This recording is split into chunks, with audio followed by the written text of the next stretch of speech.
Olá, você está na comunidade Atman. Hoje bateremos um papo sobre o mentor espiritual, os conselhos e a ressonância harmônica.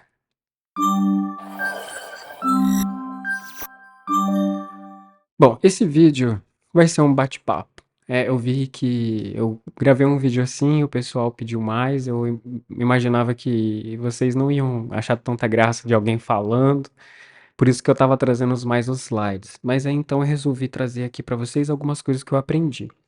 Vou fazer o possível para transmitir o que eu aprendi e não ficar contando a história do que aconteceu, tá legal?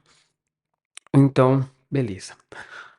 Bom, eu tô fazendo a ressonância já faz bastante tempo, já tô na 11ª onda. O Átomo Quântico publicou um vídeo no canal que eu falava que era a 9ª onda, mas a gente tem um atraso, né? Eu gravo o vídeo, até o vídeo ser publicado demora um pouco. Então teve bastante diferença ali, né? Tá bom. O intuito principal de estar gravando esse vídeo para você que tá vendo é para conscientizar você desse processo espiritual que tá acontecendo, que todo mundo tá sentindo, mas que cada um tá reagindo de uma forma diferente. Sem mais delongas, vamos lá. Estou aqui falando um tempão, dando introdução. Um dos aprendizados que o mentor passou, que eu não entendi no começo, é que por trás de todo indivíduo tem uma vibração, né? Então a gente vê muito isso, né? O Hélio Couto falando muito isso dos arquétipos.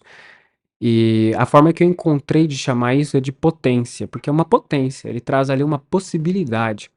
Se o indivíduo tem um sistema de crenças bem estruturado, ele consegue trazer essa força e construir.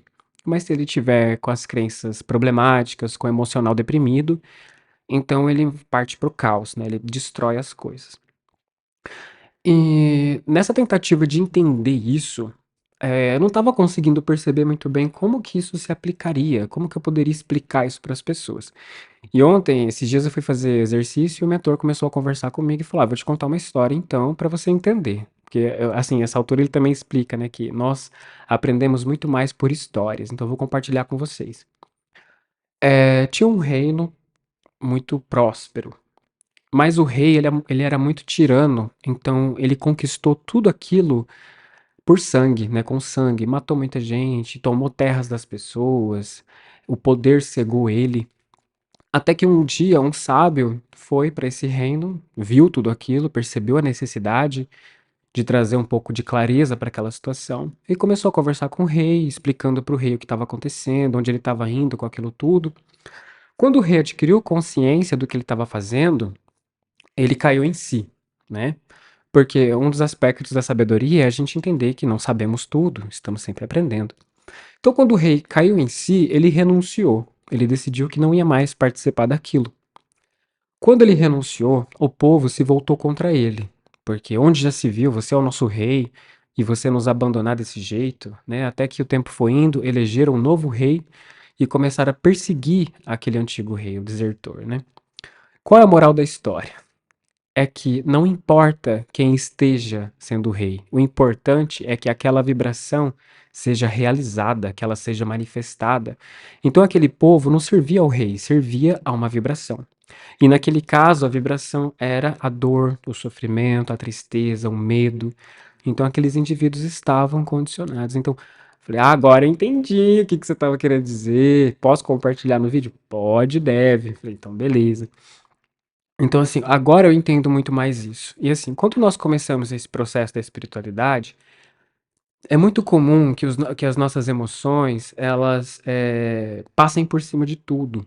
Então nós temos aquele senso do julgamento, né, de olhar alguém que precisa de alguma coisa e nós tentamos justificar a nossa falta de atitude, dizer que não vai ajudar porque por causa do jeito, por causa da roupa, por causa da forma de falar, que fala tudo errado. Enfim, nossa mente encontra uma forma de não fazer nada.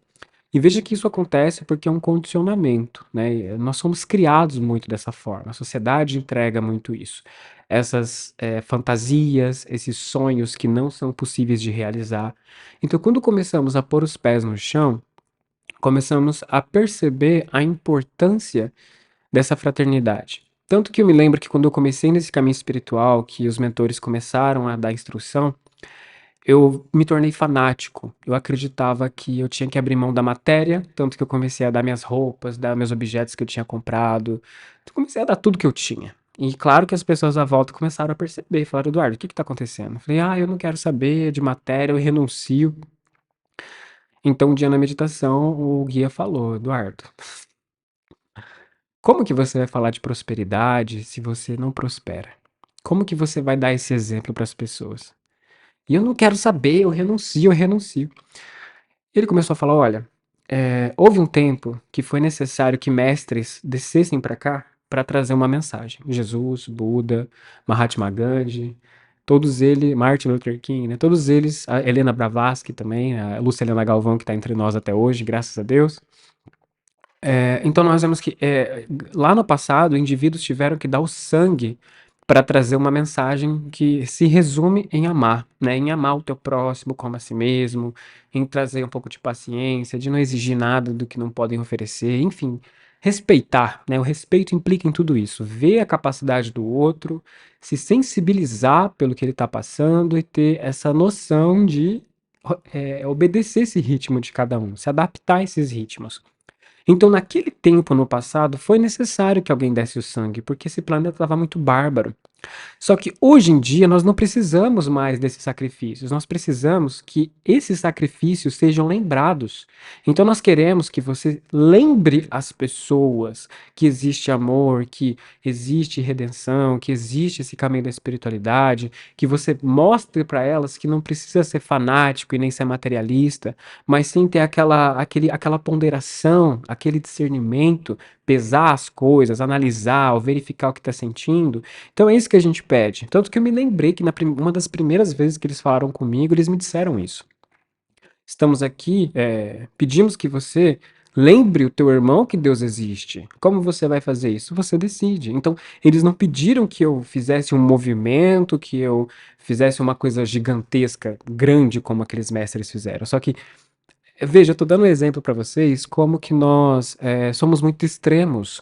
Ou vamos muito de um lado, muito pelo outro lado, e a gente acaba se esquecendo. Eu estava tentando encarnar um mestre que não condiz com a minha realidade. Então, aí eu comecei a me colocar no meu lugar, comecei a entender o que eu estou fazendo aqui, ao que vim fazer, onde eu posso chegar com isso, e comecei a trabalhar nisso, prestar atenção no que diz, nas palavras, no jeito que você traz, a informação que você passa para as pessoas, é você ter certeza de que o Deus está em cada um, então não tem como você desprezar ninguém, nem você ficar pensando mal da pessoa. Então, assim, hoje eu tenho consciência de que tudo isso é muito maior do que se pensa. E o fato de saber um pouco sobre isso permite que o quê? Que nós olhemos um pecador, porque nós também, de certo modo, somos, olhemos para alguém que cometeu algum erro grave e tirar isso da nossa cabeça, falar: "Isso já foi". Claro, a natureza, ela tem um funcionamento, então hoje eu tenho consciência absoluta de que a natureza tem um processo próprio que é muito inteligente. Eu lembro de uma frase que ficou muito marcada em mim, uma das, né? A vingança é um ateísmo inconsciente, porque se eu quero fazer o outro pagar, eu não acredito que exista ordem no universo, né? Então, quando eu comecei a trabalhar nisso daí, eu comecei a ver que era verdade. Não é o meu papel dizer se a pessoa tá certa ou tá errada.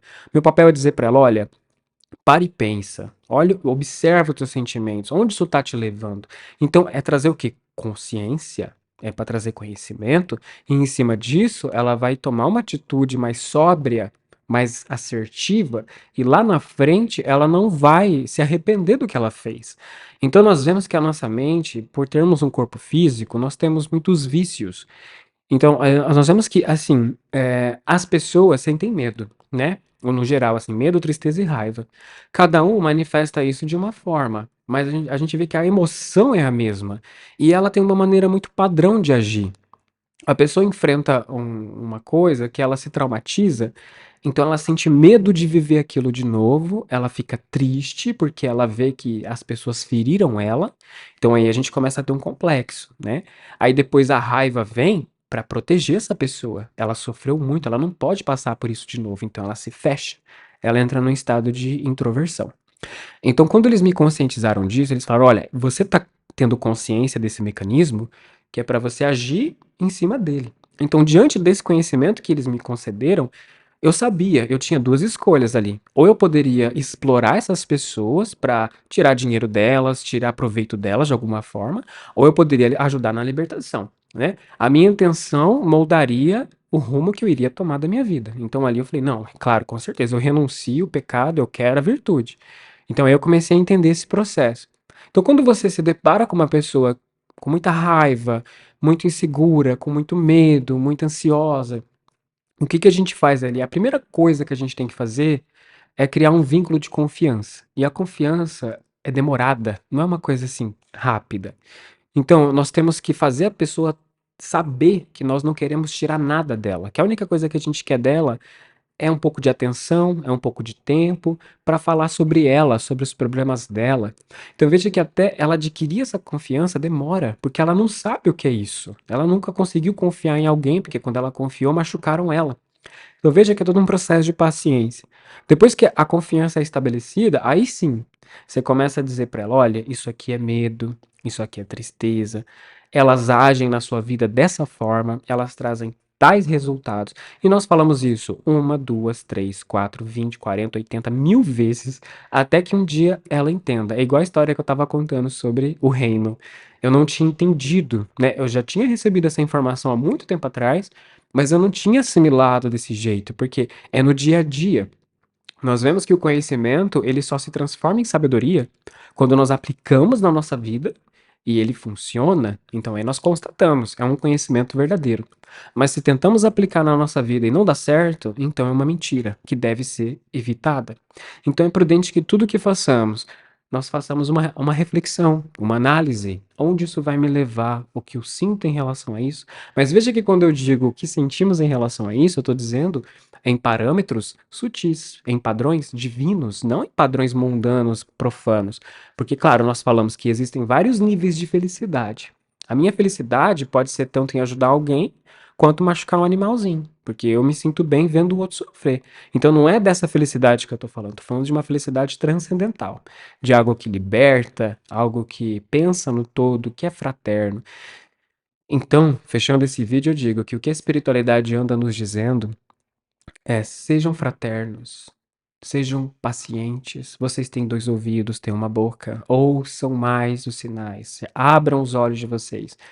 Então eu falo como por 2 mais 2 é 4, que vocês também estão recebendo intuição, também estão recebendo informação, e eu digo para vocês que ouçam, dê ouvidos e analisem isso. Se for símbolo, se for som, se for cor, analisa o que que essa cor significa, o que que esse símbolo quer dizer, o que que isso pode mostrar para mim.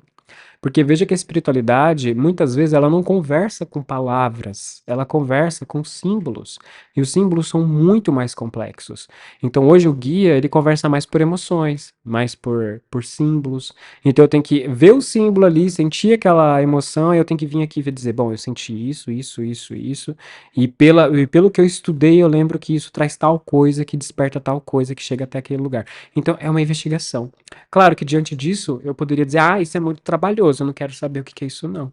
Então, o fato de eu investigar o conhecimento me faz dar valor a ele. De eu saber que é uma informação valiosa, que para ela ser decifrada, ela exige o meu compromisso. Porque se eu não me comprometo com o conhecimento, eu não vou entender o que ele está querendo dizer. Então aí eu comecei a entender como que a natureza é sábia.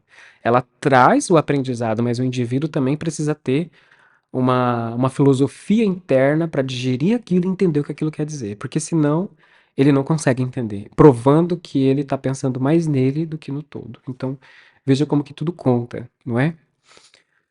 Bom, vou ficando por aqui. Caso vocês tenham alguma dúvida, estamos aqui para ajudá-los, para responder. Tá passando outros vídeos aqui do lado para vocês conferirem se assim desejarem. Muita gratidão pela paciência e pelo tempo de vocês. Até a próxima.